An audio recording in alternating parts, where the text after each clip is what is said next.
Welcome to today's Art Matters talk. My name is Corey Fry, and I'm the exhibitions manager here at the Delaplane Art Center. I want to encourage you, if you haven't had the chance to check out the exhibitions, you can do that. Richard Hoff's work and David Wolf's work is on the second floor, so you can check those out. Dave Moreland's work is right off of the East Gallery. If you go through the brick wall here, it's right off on the side. We call it the side gallery, the gray gallery. It's the only one with gray walls, but you can find that pretty easily. And then you're sitting in our National Juried exhibition, which takes place in this gallery and the East Gallery to the side through here. And this is an exhibition that we do every year. There are 26 different states represented. We had 700 some pieces of art submitted for this show. So take some time and look around. Once the talks are over, you can push the chairs out of the way and check out all the artwork. But if you're interested, grab one of our magazines and check out some of the classes that we offer and some of the other programming as well. We've got a lot of great classes coming up. We're about to put out our fall magazine with new classes and things. But summer classes are just starting as well. If you're local and you want to take some art classes, we've got those.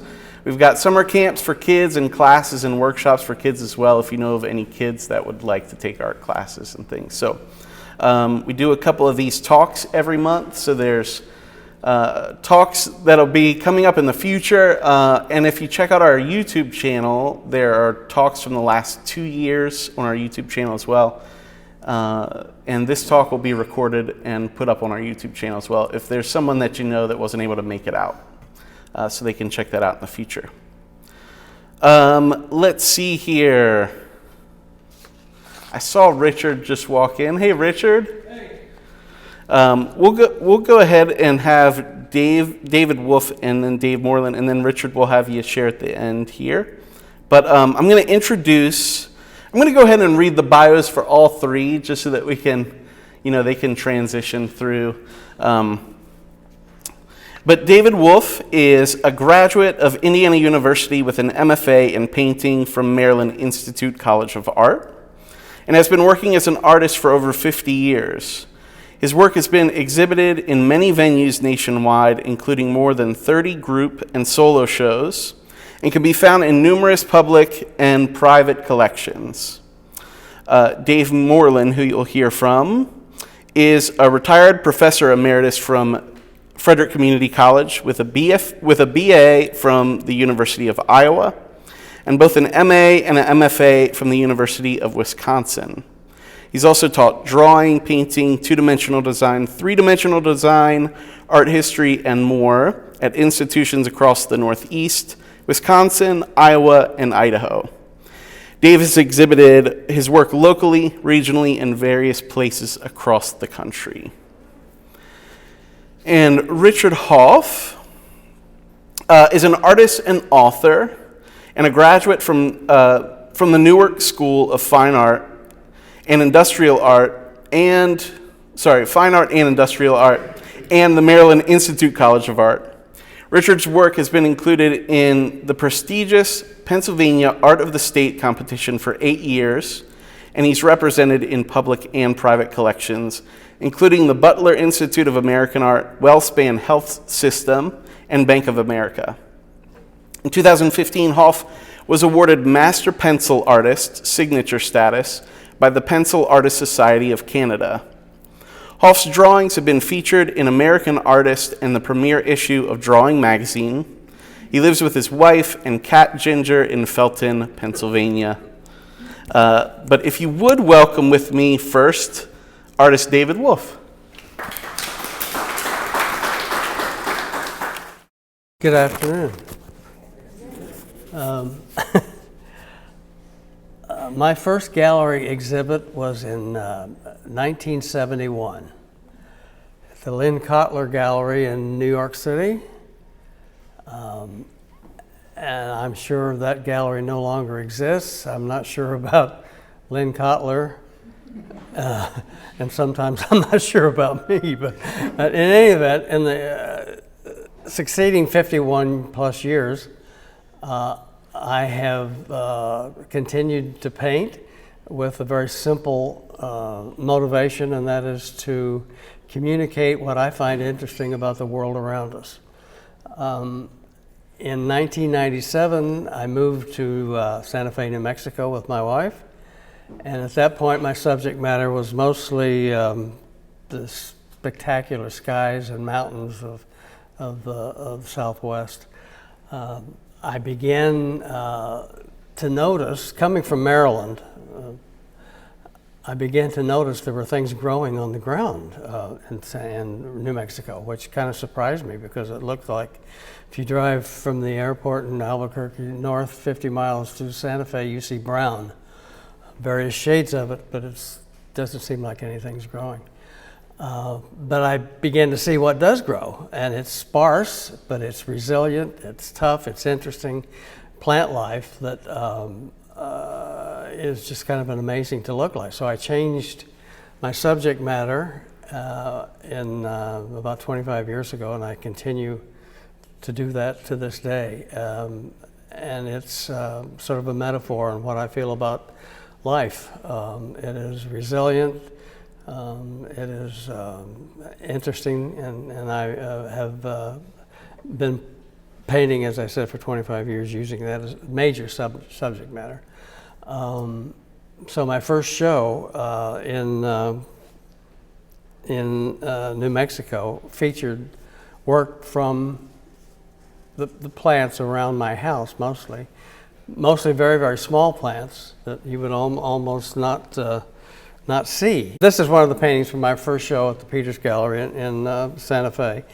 And this plant is very small. It's about 6 inches long totally. So I've totally exaggerated the size, just sort of emphasize how resilient and tough this plant life is, and it's beautiful too.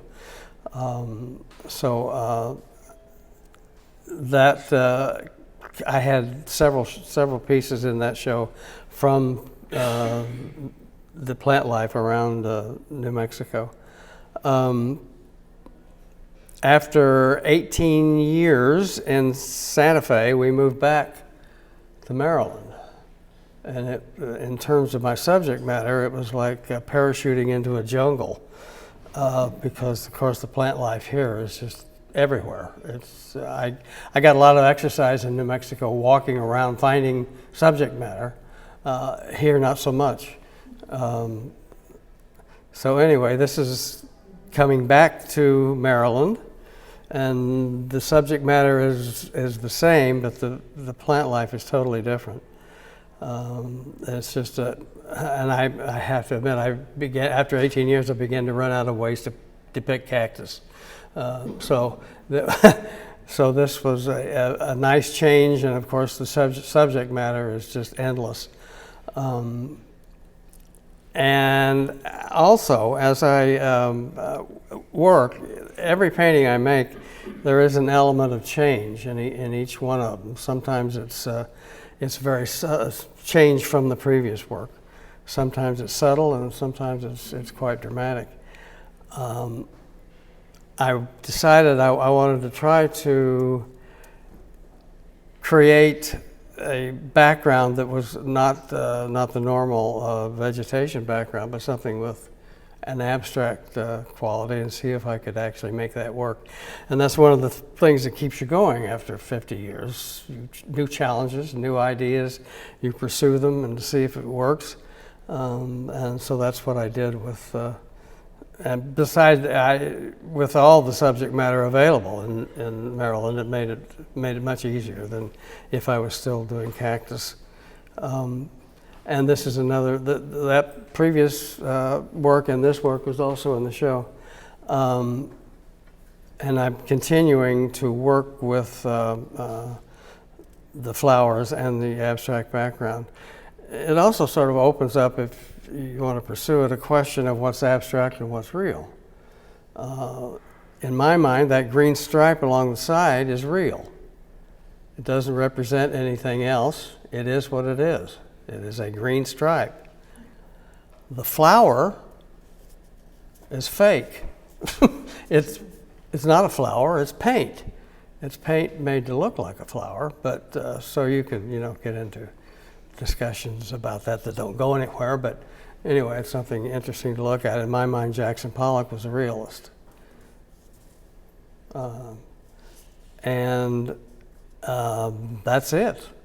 That's what I've been doing for 51 years, and I hope to continue doing it for, well, maybe not another 50 years, but a few years. And there's no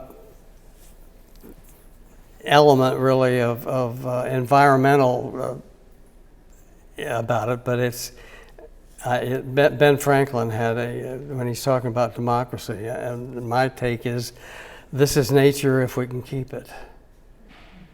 Because there are indications that we may not. So thank you very much. Well, I'm Dave Moreland, and I've been an artist since before I went into junior high school. I knew I was going to be a painter, and I've been pursuing it ever since in various ways in different places. This is a self-portrait that's in the show. It has things surrounding it that interest me, that hang in my studio or that are a part of my journey as an artist. Maybe the most provocative one is this image. Now, I used to draw this image on the blackboard in advance of every class I taught, and then ask the students what it was. And they were stunned for a moment, and then they would come up with ideas. Maybe it's a weapon, or a torture device, or a chandelier, or a crown. They had all these ideas about what this object could be. In fact, it's not any of those. And I would finally explain to them that I have changed the way the original object looks to make it my own. Many of you may know this already. It is, in fact, just a variation off of Duchamp's bottle rack, which was an early movement in art history away from making things by your hands and thinking about art conceptually. He just designated it to be a work of art. Near the end of my quizzing the students about what that was, I would say, well, it's a metallic burning bush. And then they would all, well, not all of them, but some of them would know what that is referring to, right? The Bible and Moses and God speaking through the bush. This is my studio, part of my studio. Now, this other thing that's appeared in recent work is this, the three words there underneath, this is it. Now, in my studio, for the longest time, I've had this little sign under one of my windows there. You can see the window. And now here's a little closer view of this sign. This is it. I don't know where I got it or how long I've had it, but there it's been in my studio all these years. Recently, I've been thinking about it. Back to, the early 70s, Alan Watts, maybe you know some of this philosophy stuff about existence and life. Anyway, this might be one way of thinking about life. This is it. This is what we have. So I started putting it in, saying, okay, factual things, this is me, this is it, this is the artwork that I make. There's my studio looking in the other direction. These self-portraits are done out of this convex mirror that I have there, and I just look in the mirror and draw myself. And then the things that I put into the image around me are in my studio. So here, nearby, is this image of a cow, which is a birthday card I got from my sister quite a few years ago. I just love the cow's face. And then Van Gogh's Postman, put that in.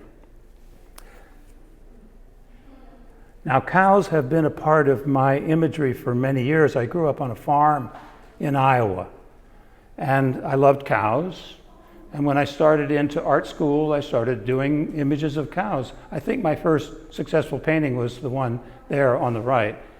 These are our cows. This is from Idaho. I taught at the University of Idaho for many years, and when my children were small, I started doing paintings of their toys.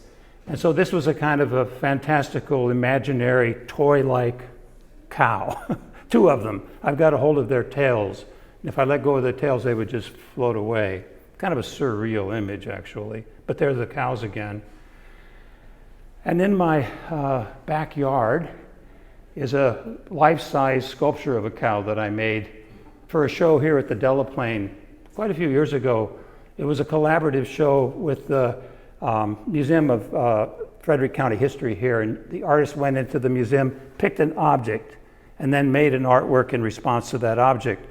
I picked a toy cow, small little thing that you pulled around with a rope. And I made mine life-size, and I put a rope on it, and you could pull it around. And he's been weathering down ever since I put him out in my yard. I like that cow.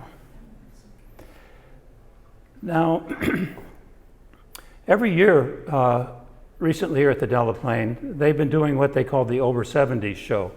That's the next show that's coming up in these spaces here. And back before I turned that wonderful age of 70, I did a few talks for the people around that show, and I focused on artists who late in their lives created a new body of work. Now there's a lot of them, Matisse, Picasso, you can just keep going with artists who did that. So I said, I'm going to do that. When I turned 70, or even just before, I'm going to start in doing some things that are different, moving towards abstraction, just pure abstraction, which is what those two paintings are. I've always been interested in the relationship between what's real and what's abstract, and how words can lead us there.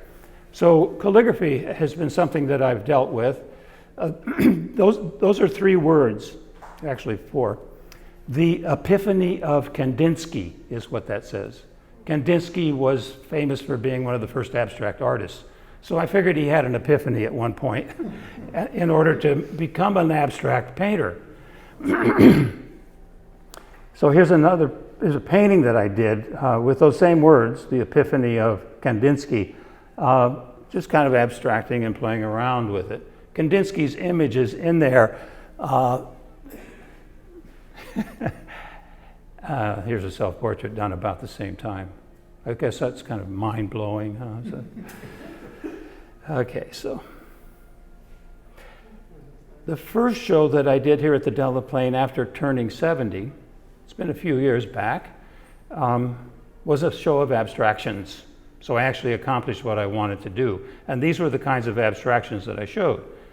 Combinations of gestural action, bright color, loosely done, with geometric put over the top, so they coexisted. The two had to coexist. Maybe that's what led me to these self-portraits, which are in this show here, which have the geometric superimposed over this face. And this is just me as a professor again. It's all about art. You know, that's been my whole life. Art is what I do. It's what I think about. And this is it. This is it. Well, I'm getting a little tired of those words because I just did them over and over again. This is it. Is this it? It is this. And the same thing. This is it. Is this it? It is this. So I like playing with words, and I like using them as a starting point sometimes for images. Now this is, I used to give my students a project where I would give them a realistic artist and an abstract artist. Then they would do a line drawing of one artwork by each of those two artists, and then they forced to superimpose them together to make a new image. Well, this is me, self-portrait, with Stuart Davis. Maybe some of you know this artist. His design, his abstractions superimposed. They're cryptic. They look like words, and they're partial words, but it doesn't make any sense. So it's a little confounding or confusing, I guess, to look at. A couple years ago, I decided to recycle some of my older work. I had done a lot of drawings on paper that were huge. So I didn't like them very much, so I cut them in half. And on the halves that were left, I superimposed a format and then started in over the top of what was already on that paper. And these resulted from that. So it's really a combination of what was done years ago with what was done in the last year or two. And this is another example of that same thing. Finding something new over the top of something old and working abstractly most of the time. And there's a couple of the abstract pieces that are in the show that are gestural, at least initially, and then very controlled after the gesture occurs. I've always liked working in diptychs, two images at the same time, back and forth. They kind of speak with one another as they're being developed. And these paintings I always thought could go in any kind of configuration. I could stack them on top of one another, or I could make them even more vertical if I rearranged them in some new way. And I find that to be true with those pairs that are in the show, the abstractions that are in the show. And then I've taught art history for most of my teaching career, and so it's embedded in me. And since getting away from it and not teaching it anymore, I'm still working on it. I'm doing poems about art historical highlights from all over the world in all different time periods. And these are the three that I have in the show. On the left there is Narmer, the first pharaoh of Egypt. In the middle is a Sumerian votive figure. And on the right is one of my favorite little sculptures, a Greek, Manticlaus Apollo is what he's called. And then I did those watercolor drawings. I guess I should point out, I'm making the abstract over these too. And then I made these little cardboard sculptures of these figures after having done those watercolors. And then after doing those, I redid them in repoussé, which is working with a relatively soft metal, and you push it and pound it from both sides and work it into relief. And then I added a little paint over the top. So I'm still going and still working at it and looking for good things in the future. Okay.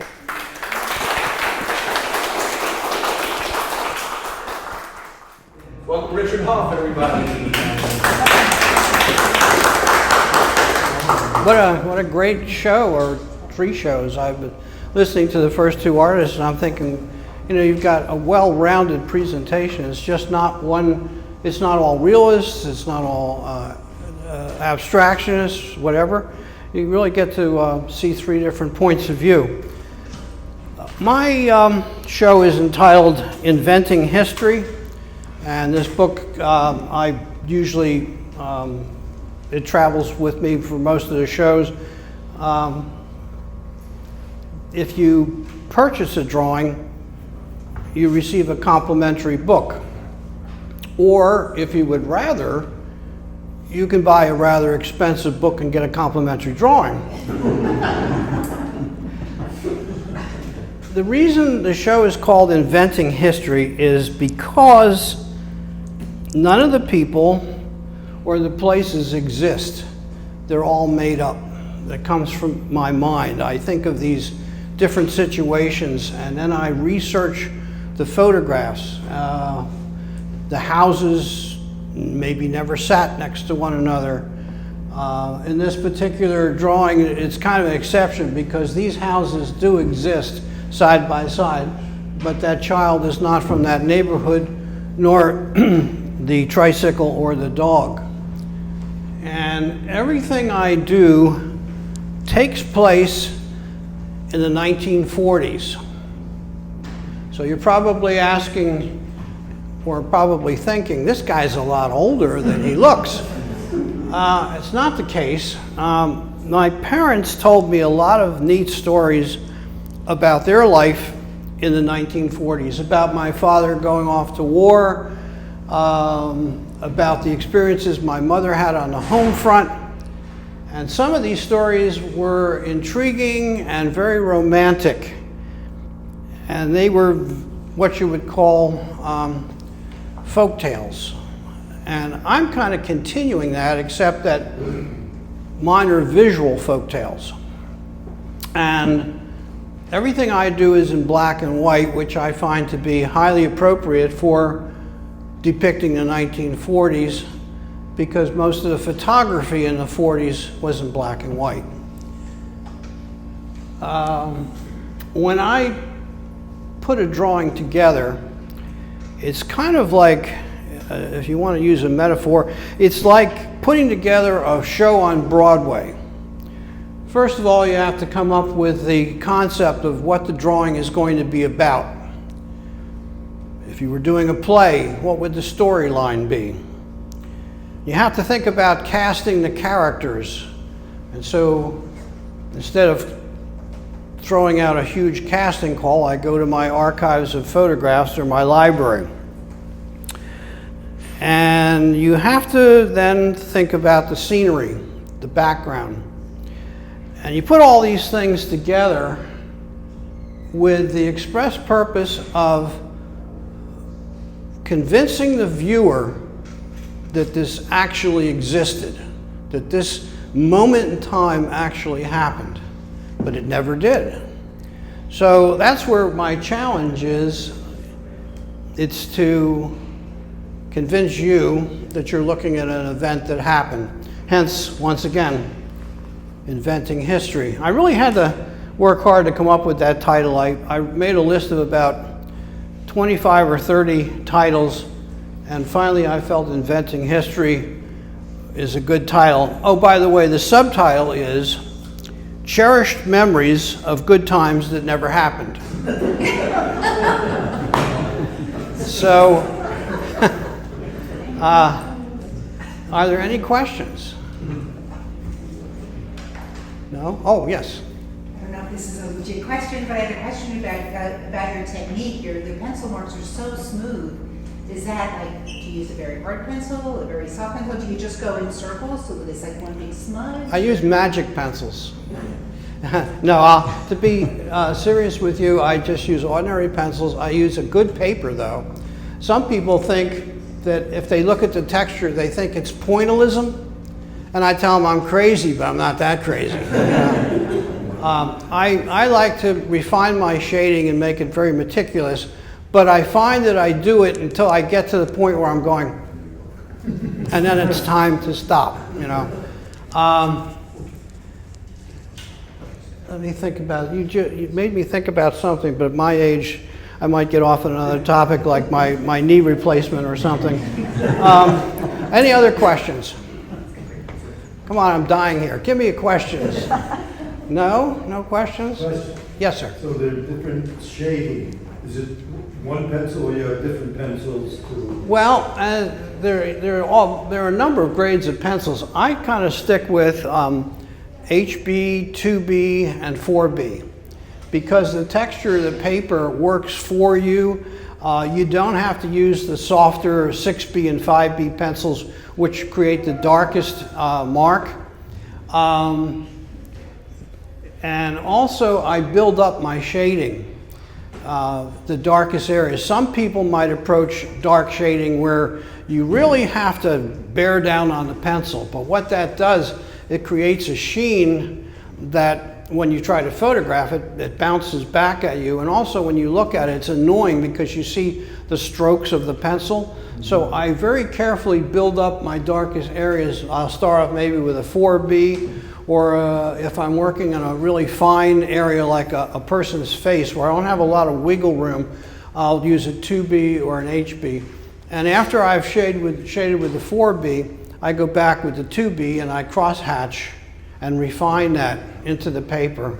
And if anybody cares to know, I use Strathmore Drawing Bristol in the vellum texture, and you can get it in 3-ply and 4-ply. I recommend the 4-ply because the thicker the paper, the better.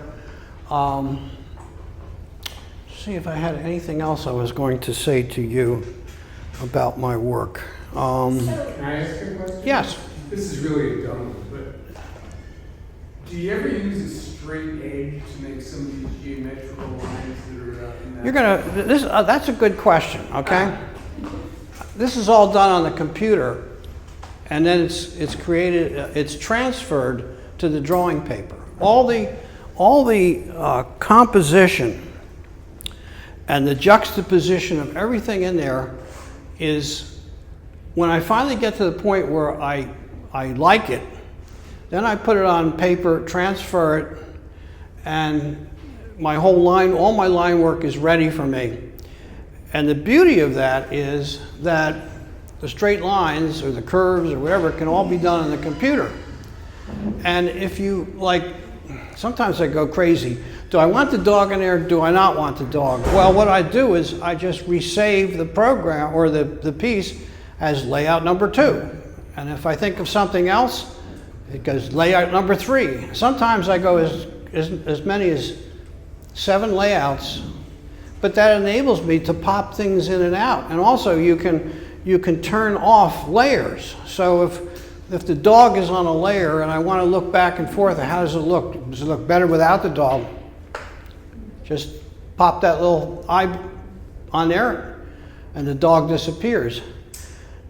Another good reason for doing that is that everything is worked out by the time it's transferred to the good paper. And that a lot of the problems are solved at that point, compositionally and everything else.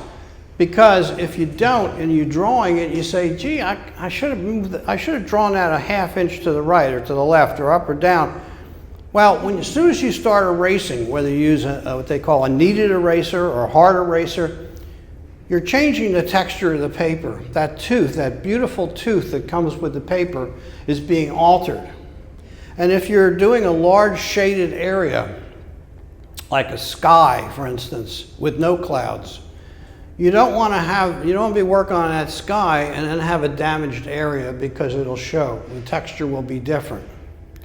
In fact, when I'm going to work on a large area like a piece of sky, I will pick out a brand new pencil because I want to make sure that that pencil is going to last for the entire time that I'm working on that sky.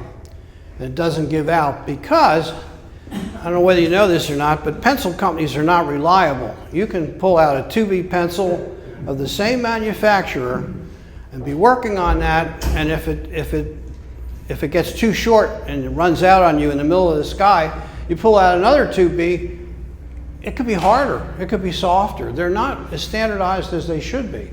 So it's a good idea to have all your ducks in a row and not damage the paper. I see a question coming here. Yeah, I'm not totally clear. The images that you are using, are they taken from photographs or from something from the computer and then you work into them? No, they're all from photographs. They're all from photographs. Yeah, right now on my computer, I have about 50,000 photographs of the 1940s and 1930s. Okay. And also I have a huge library of reference books.